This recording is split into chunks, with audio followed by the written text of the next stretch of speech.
Hello everyone, this side Mohit senior. Welcome back to our YouTube channel. बच्चों, आज की video के अंदर हम बात करने वाले हैं बीएससी को लेकर, क्योंकि बहुत सारे बच्चे जो बीएससी के अंदर कंफ्यूज रहते हैं। बीएससी के अंदर एडमिशन लेते टाइम वो हमेशा कंफ्यूज हो जाते हैं। जो बीएससी है वो नॉर्मल वाली यानी कि जनरल बीएससी करनी चाहिए या फिर बीएससी हॉनर्स करनी चाहिए। तो आज की वीडियो के अंदर दोनों के बीच में क्या मेजर डिफरेंस रहेगा वो आज की वीडियो के अंदर हम डिस्कस करेंगे।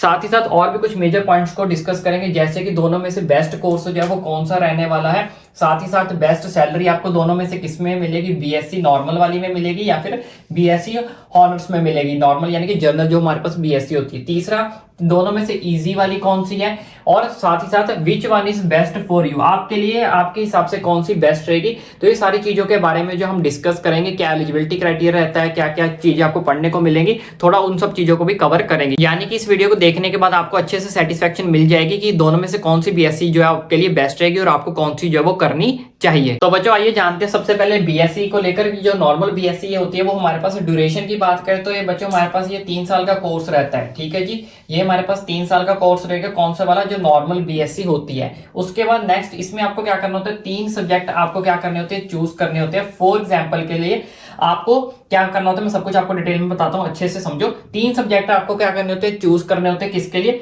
फॉर फर्स्ट ईयर के लिए और साथ ही साथ सेकंड ईयर के लिए। मान लो आप जो है बीएससी बायोलॉजी से कर रहे हो, मान लो एज ए बायोलॉजी स्टूडेंट आप क्या कर रहे हो, बीएससी कर रहे हो। तो इसमें हमारे पास जोलॉजी, बॉटनी, फिजिक्स, केमिस्ट्री में से आपको एक सब्जेक्ट जो है वो क्या करना होता है, चूज करना होता है। इसी तरह से किसके लिए, फर्स्ट ईयर के लिए और साथ ही साथ सेकंड ईयर के लिए। इसमें से आपको एक सब्जेक्ट चूज करना होता है, फर्स्ट ईयर के लिए भी और साथ ही साथ सेकंड ईयर में भी आपको एक सब्जेक्ट को आप चूज कर सकते हो। यानी कि फर्स्ट ईयर में भी आप एक सब्जेक्ट चूज करना पड़ेगा, as it is second year में भी आपको एक सब्जेक्ट जो है चूज करना पड़ेगा। लेकिन थर्ड ईयर के अंदर आप किसी भी एक सब्जेक्ट को जो है वो स्किप कर सकते हो। ठीक है जी, 3 साल की ड्यूरेशन रहेगी, 3 सब्जेक्ट आपको चूज करने होते हैं, जिसमें से आप इनमें से एक सब्जेक्ट आप चूज करना पड़ेगा फर्स्ट ईयर के लिए। सेकंड ईयर के लिए भी आपको एक सब्जेक्ट चूज करना पड़ेगा, लेकिन थर्ड ईयर के लिए आप एक सब्जेक्ट को जो वो स्किप कर सकते हैं। आपको थोड़ा और डिटेल में एक्सप्लेन करूंगा, आप टेंशन मत लो। ठीक है, पहले यहाँ पे बीएससी हॉनर्स समझे, फिर दोनों में मैं आपको मेजर डिफरेंस जब समझाऊंगा तब आपको अच्छे से समझ लग जाएगा। तो यहाँ पे बीएससी नर्सिंग हॉनर्स की बात करें तो यहाँ पे बच्चों ये हमारे पास ये भी 3 साल का ही कोर्स रहता है। कुछ बीएससी ऐसी हॉनर्स होती है जो 4 साल की ड्यूरेशन रहती है,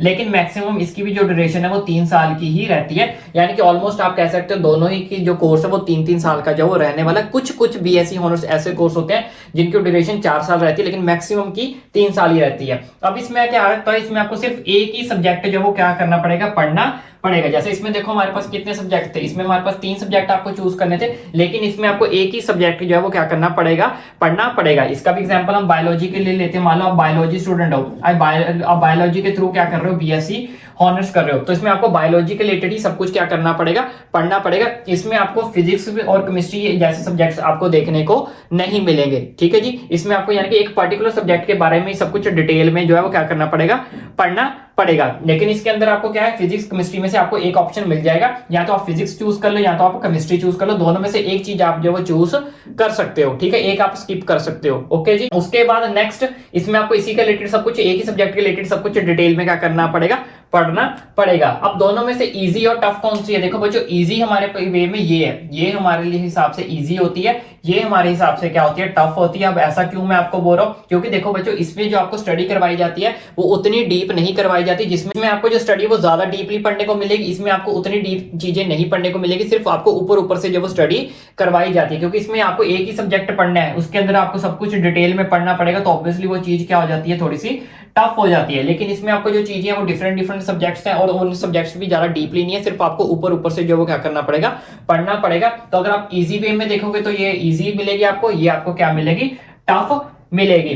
अब दोनों में से बेस्ट कौन सी रहेगी वो मैं आपको अच्छे समझा देता हूं। देखो बच्चों, अगर आपको या साथ में कंपटीशन लेवल की तैयारी कर रहे हो, या फिर अगर आप जेई में जाना चाहते हो, नीट में जाना चाहते हो, क्योंकि कुछ बच्चे ऐसे होते हैं जो ड्रॉप नहीं लेना चाहते, में कुछ बच्चे सोचते हैं कि चलो हमारी बीएससी जो साइड टू साइड क्या हो जाए, कंप्लीट हो जाए, और साथ ही साथ कंपटीशन लेवल की तैयारी करते रहते हैं। तो देखो बच्चों, अगर आप किसी कंपटीशन लेवल की तैयारी करो तो ऑब्वियसली आपको जो इजी वे वाली जो है वो चूज करनी चाहिए, क्योंकि आप साथ में जो है कंपटीशन लेवल की जो वो तैयारी कर रहे हो। लेकिन अगर आपको लगता है कि नहीं भाई मुझे बीएससी में ही अपना पर्टिकुलर फोकस रखना है, उसी में अपना करियर बनाना है, तो आपके लिए ये वाली जो क्या रहेगी, बेस्ट रहेगी। क्योंकि दोनों में से अगर देखा जाए डिमांड दोनों की ठीक है, ऐसा नहीं कि इसकी डिमांड कम है उसकी डिमांड कम है, सैलरी का हल्का फुल्का आपको डिफरेंस देखने को मिलेगा। क्यों? क्योंकि ये देखो, ये किसी चीज में आपको पर्टिकुलर बनाता है, पर्टिकुलर स्पेशलिस्ट बनाता है कि आपने एक ही सब्जेक्ट के बारे में आपको सारी पर्टिकुलर नॉलेज है, आप स्पेशलिस्ट बन जाओगे क्या करने के बाद, बीएससी ऑनर्स करने के बाद। इसके बाद आप स्पेशलिस्ट नहीं बनोगे क्योंकि इसमें आपको पर्टिकुलर सब्जेक्ट्स जो है वो देखने को नहीं मिलेंगे, अलग अलग सब्जेक्ट्स आपको जो है वो देखने को मिलते हैं। लेकिन अगर आप किसी चीज पर्टिकुलर में जाना चाहते हो, किसी चीज के स्पेशलिस्ट बनना चाहते हो,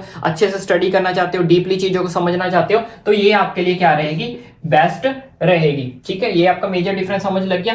उसके बाद सैलरी वाइज बात करें तो देखो बच्चों, ऑब्वियसली अगर इसके अंदर आपको किसी चीज के स्पेशलिस्ट बनोगे, स्पेशल चीजों के अंदर आपको नॉलेज मिलेगी, तो इसमें आपको सैलरी जो ज्यादा देखने को मिलेगी as compare to normal BSc. ठीक है, बाकी डिपेंड करता है आपके पास कितना एक्सपीरियंस है, आपके पास नॉलेज कितनी है। ऐसा नहीं है ये वाली बीएससी करने के बाद आप अच्छा खासा पैसा नहीं कमा सकते, डेफिनेटली इससे भी ज्यादा आप कमा सकते हो, लेकिन डिपेंड करता है कि आपके पास नॉलेज कितनी है, आपके पास एक्सपीरियंस कितना है। ठीक है, तो दोनों ही चीजों में नॉलेज और एक्सपीरियंस सबसे ज्यादा जो वो मैटर करती हैं। तो दोनों में अगर आप किसी कंपटीशन में जा रहे हो तो साथ साथ करना चाहते हो तो ये वाली आप चूज कर सकते हो। अगर आप किसी स्पेशलिस्ट में जाना चाहते हो तो आप ये वाली बीएससी ऑनर्स में आप जो क्या कर सकते हो, जा सकते हो। तो दोनों में मैंने आपको मेजर डिफरेंस जो वो अच्छे से समझा दिया है। साथ ही साथ अगर आप किसी अच्छे प्रोफेशन में जाना चाहते हो, आगे गवर्नमेंट टेस्ट देना चाहते हो, किसी टीचिंग लेवल में जाना चाहते हो, क्योंकि अगर इसमें आप किसी पर्टिकुलर सब्जेक्ट में जाओगे तो उसमें पर्टिकुलर सब्जेक्ट का आपको एग्जाम अगर आपको कोई सामने आता है तो आप इजिली जो क्लियर कर सकते हो, क्योंकि इसमें आपको मल्टीपल सब्जेक्ट्स पढ़ने को मिलेंगे। ठीक है, इसमें आपको एक ही सब्जेक्ट पढ़ने को मिलेगा, तो इसमें आपको जो ज्यादा ऑप्शंस देखने को मिलेंगे एक सब्जेक्ट के रिलेटेड। ठीक है जी, मान लो अगर आपको कोई टीचर लगना है स्कूल में, स्पेशलिस्ट आपको मैथ्स का टीचर लगना है, तो आप बीएससी ऑनर्स अगर मैथ्स में कर लेते हो तो आप स्पेशलिस्ट एक मैथ्स का टीचर जो क्या कर जाओगे,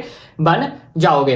अब इसके अंदर जो एडमिशन लेने का प्रोसीजर क्या होता है वो भी मैं आपको बता देता हूँ। एडमिशन देखो, बीएससी करने के लिए आपको एडमिशन दोनों तरह से मिलती है। प्राइवेट कॉलेज में अगर आप एडमिशन लेना चाहते हो तो आपको डायरेक्ट कई कॉलेज एडमिशन दे देते हैं, जगह पे आपको एंट्रेंस एग्जामिनेशन के थ्रू भी जो एडमिशन मिलती है। दोनों ही ऑप्शन हमारे पास जो अवेलेबल रहते हैं। अगर आप डायरेक्ट एडमिशन लेना चाहते हो आपको डायरेक्ट भी मिल जाएगी, अगर आप किसी एंट्रेंस एग्जाम के थ्रू एडमिशन लेना चाहते हो तो आपको एंट्रेंस एग्जाम के थ्रू भी एडमिशन मिल जाएगी। वो डिपेंड करता है कि किस कॉलेज में आप जाना चाहते हो, प्राइवेट में करना चाहते हो, गवर्नमेंट करने में करना चाहते हो, तो इन सब चीजों पर डिपेंड करता है। तो आई होप आपको ये वीडियो अच्छे से समझ अब लगी होगी। अब भी आपके मन में सारे के सारे जो डाउट्स होंगे वो क्लियर हो गए होंगे। फिर भी अगर आपके मन में कोई डाउट कोई क्वेरी बचती है तो ओपनली मुझे नीचे कमेंट करके भी पूछ सकते हो। जैसे कि मैंने आपको बताया, चैनल को सब्सक्राइब करना भी ना भूलें।